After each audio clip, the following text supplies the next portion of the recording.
Yo, what's up mga bossing? Magandang araw sa inyo. At syempre, meron tayong paborito ulit. Syempre, itong ating mga old school ba mga bossing. Okay, meron tayong Lancer itlog dito mga bossing. 16 valve naman to ang ating Lancer. Okay, so ang issue nito mga bossing ay sira ang pan sa condenser pero may backup. Ito, yung isang pan na to, nakakatuwa rin yung mga nag-i-install. Kagaya niya mga bossing. Yung install ng pan, mali pa ang korte ng blade. Okay? So, may mga position po kasi ang mga universal na 10 blades na ganito. Pwede siya sa likod, pwede siya sa harapan. Pero, yung blade kailangan yung baliktarin ayon dun sa position kung saan mo siya gagamitin. Kung siya ay pahigop o pabuga. Pero itong nakalagay dito sa ating Lancer na backup, kahit sabihin nyo na tama ang kuryente niyan at papasok sa loob, kung wala sa tamang korte yung pan, ay yung blade, hindi po siya magbibigay ng ganong kalakas na hangin. Bigyan ko kayo ng sample, parang electric fan. Pag pinaikot mo ba ng baliktad yung electric fan, may hangin? Siyempre wala. Kasi nga yung shroud o yung korte ng blade, hindi siya ayon para sa pahigop. So mali po yung position nitong blade. Tama ang position pero mali ang korte ng blade. Dahil universal siya, hindi binaliktad. Okay, so ang gagawin naman natin dito mga bossing, gusto lang namin share sa inyo dahil luma na yung kanyang condenser at merong dala yung ating kliyente na bagong condenser. Pero yun nga lang, sa ating po mga old school na ganito, dapat hinahabaan na ng condenser. Ang standard po kasi parang 12 by 23. Pero sa atin, kung papasok sa area, yung pinakamahaba at pinakamalaki o pinakamatangkad, mas maganda sana sa atin na yun ang ikabit. Kaso, ang na-order ni Bossing at matagal na raw yan ay standard na 12 by 23 na universal na mga replacement. Okay, yan na yun. Nakabalot pa. Pero, dahil nandiyan na yan, sabi ko sa kanya, kaysa naman sa luma yung condenser. So, ikakabit natin yung bago na yun, pero tatanggalin na namin itong pan dahil gusto nating mag-convert na ng isang mas malaking pan dito sa harapan. So, parang gagawin na natin siyang high speed sa madalit sabi ng mga kino-convert natin lagi, mga bossing, no? Para at least yung hangin, mas malakas kumpara dun sa dati, matanggal niya yung heat ng ating condenser sa radiator. So, baliwala yung additional na pan na yun, mga boss, dahil baliktad din yung korte ng blade. At kahit meron siya nun, hindi pa rin siya uubra dahil luma ng condenser. Kahit lagyan nyo, bugbugin nyo ng malalakas na pan yan, kung ang daloy ng refrigerant sa loob ay hindi ganong kaganda, hindi rin kayo makakapag-produce ng ganong kalamig. No? Kaya, ikakabit natin yung bagong condenser, i-convert natin ng panibagong high-speed na pan. At, meron kaming nakita dahil nga, ang sabi ni Bossing ay, yung kanyang evaporator na convert na daw ng laminated. Okay, so pinababa rin natin yung evaporator. Natanggalan ng ating mga kasama. So, na-convert na ng laminated yung ating evaporator. Gusto niyang ipa-check dahil may mga singaw-singaw doon sa pagitan ng ating evaporator. At nung naibaba natin mga bossing, share lang namin sa inyo. Okay naman, naka-laminated naman siya. Pero kagaya na sinasabi ko, yung mga pagitan. Patingin nga muna ako. Ayun mga bossing, yung mga pagitan sa ilalim, ang lalaki ng siwang. Ang hangin po kasi dadaan dyan, walang lamig. Lalo na rin sa taas. Pero syempre, hindi naman nagkulang yung ating technician dahil gusto nilang palamigin, siniksikan nila ng damit. Mga bossing, hindi ko to sineshare para lang pagtawanan yung gumawa, no? Pero syempre naman, kung gagawa rin lang naman tayo, edi i-offer na natin yung magandang trabaho. So, tama rin naman yung decision ni Bossing na ipa-check dahil nga may mga lumalabas nga dyan na singaw. Kasi may mga tabas mga bossing Kasi pagka ang kinabit po dyan na laminated, parang pang crosswind yata, talagang magbabago or magkakat. Yun nga lang, hindi maganda dahil nga may medyas pa. Ewan ko, sinong... Okay, so, share lang namin sa inyo.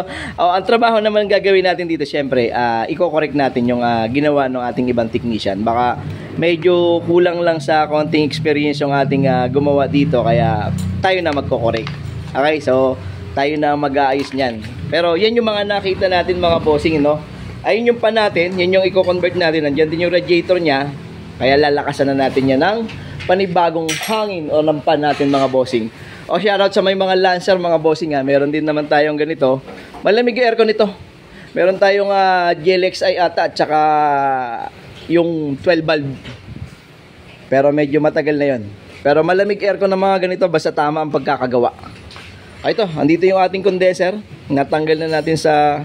Sayang mga bossing may mga mahaba kasing condenser talaga na mas maganda sanang ikabit. Kaso yun nga lang, syempre, pag na-order mo na sa online, wala nang balikan yan. Kung ibabalik mo man, baka abutin ka na ng medyo matagal, no? Pero sa atin, kung kaya nyong habaan or makakakuha kayo ng mas mahabang condenser, basta pasok dito sa area natin, mas maganda. Mas malaking condenser, mas maganda ang may bibigay na lamig dahil yung high pressure na tinatawag natin ay hindi masyadong tataas yung temperatura. Okay, so mga bossing, tingnan natin mamaya kung ano magiging improvement, no? Pero napalitan na kasi nila ng valve sa dryer, hindi na natin sila gagalawin. So ang talagang target lang natin, ikabit yung condenser, i-high speed yung fan, ayusin ang ating evaporator sa loob. O, compressor, mukhang bagong palit din siya, pero hindi na natin sila gagalawin, no? O, titingnan natin kung ano magiging response ng lamig niyan mamaya. Mga bossing, ito na yung ating housing ng ating conversion ng ating fan. Siyempre, meron tayong dalawa sa taas at isa sa baba, mga bossing. Okay, so pipinturahan na lang to para siyempre maganda ang tsura, mga bossing. Ayan, no? Tibay, oh. Napakatibay nyo naman gumawa. Pinuluwil nyo pa talaga ng... Kaya pa naman bilis maubos yung acetylene natin sa bronze rod, eh. Talagang tinadtad nyo. Pwede naman 3 lang, Napakatibay, mga bossing, oh. Ayos. Okay, mga bossing, eto na, kinakasan na natin yung ating conversion na malaking fan. Sunod na lang yun. Totoo lang, mas maganda pati yung radiator, no? Kasi syempre, yan lang muna ang nakayanan. Pero very good na yun, mga boss. Malakas na yan mamaya. Yan na lang ba? Tsaka yung tulog. Okay. Ayos ba yung motor niyan? Oo, yan yung galing dito sa baba. Sige. Bagong fix. Bagong bagong recon. Bagong recon. Okay, mga bossing, yung ating pan, bago natin sinasalpak yan, nalinis na natin, na-check na natin yan, no? Para sigurado tayo. Tingnan mo yung gap dito mamaya, ha? Yan. Kung kailangan mo i-ganon ng konti, tira mo pa. O kaya, i-ganon mo, tol. Ibaba mo. Malambot naman yan, i-ganon mo ng konti, ha? Okay? Ito na mga bossing yung ating ginagawa dito sa ating evaporator. So papalitan lang sana namin ng medyas, kaso ayaw na rin ni bossing ng medyas na bago. Gusto niya foam na lang.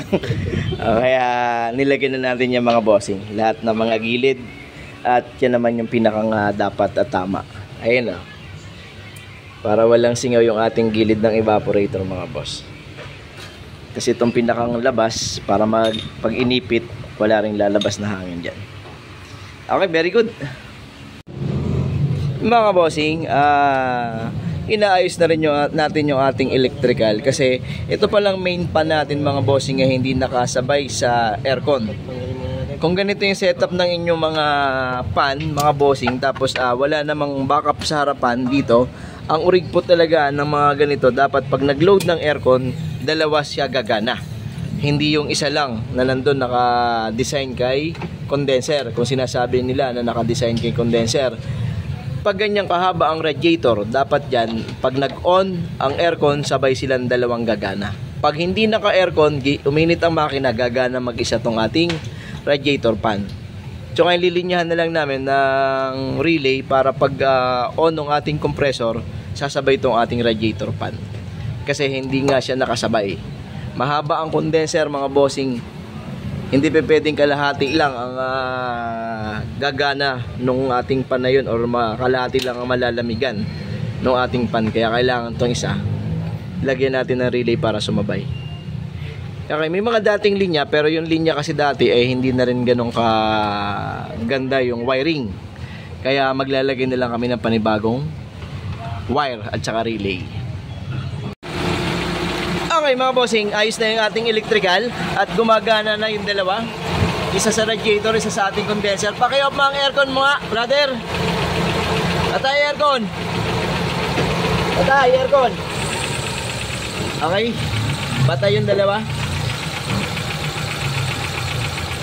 Aircon! Okay, very good.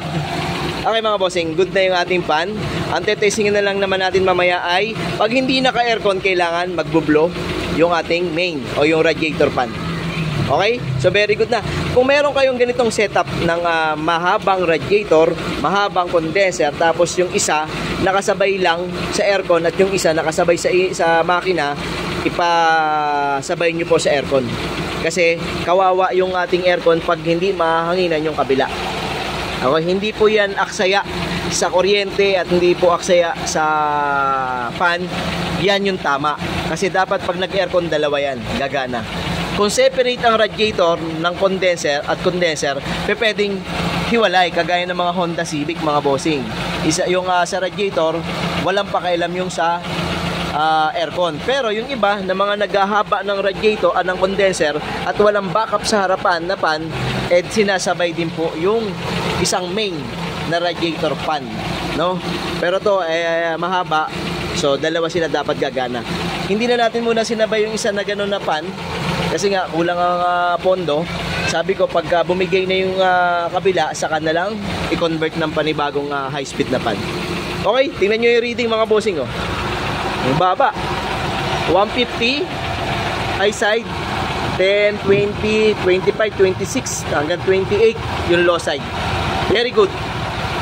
Okay, so tetesting tayo ng lamig sa loob. Eto na mga bossing ang lamig na hinahanap ko. Aray ko po, 5 mga bossing. Okay, pero syempre late na, alas 5 na mga bossing.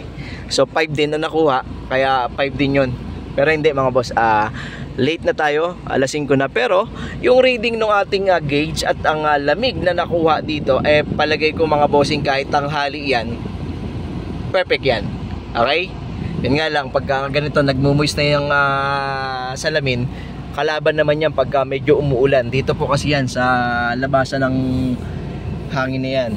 At kahit ilagay mo siya doon sa ventilation na kung saan dapat dito lang, hindi na siya oobra. Kasi bakit? Yung ventilation sa loob ng dashboard ay mga lusaw na yung ating foam. Kaya talaga maglalabas siya ng moist yan dyan. Okay, so bumababa pa mga bossing sa 5. Ayun o, kita ba? Nanginginig na ako, pagod na ako. O yun lang mga bossing ha, pag hindi nakasabay yung inyong fan, isabay nyo na. Tas itong ganitong unit, i-convert nyo na ng high speed na fan. Yun ang pinaka nakikita namin. At syempre, yung laminated na condenser, kasama yun, para magkaroon kayo ng mas magandang lamig. Okay? O share lang namin sa inyo itong ating Lancer itlog na to. Yun lang naman ang ginawa natin. May dala siyang condenser, pero nakakapusan pa tayo. Pero syempre, yun ang dala niya, ikakabit natin. Pero goods naman dahil sinabayan natin ng ating mga fan at syempre yung inayos natin yung ating evaporator mga bossing. Wala nang hangin dito na lumalabas.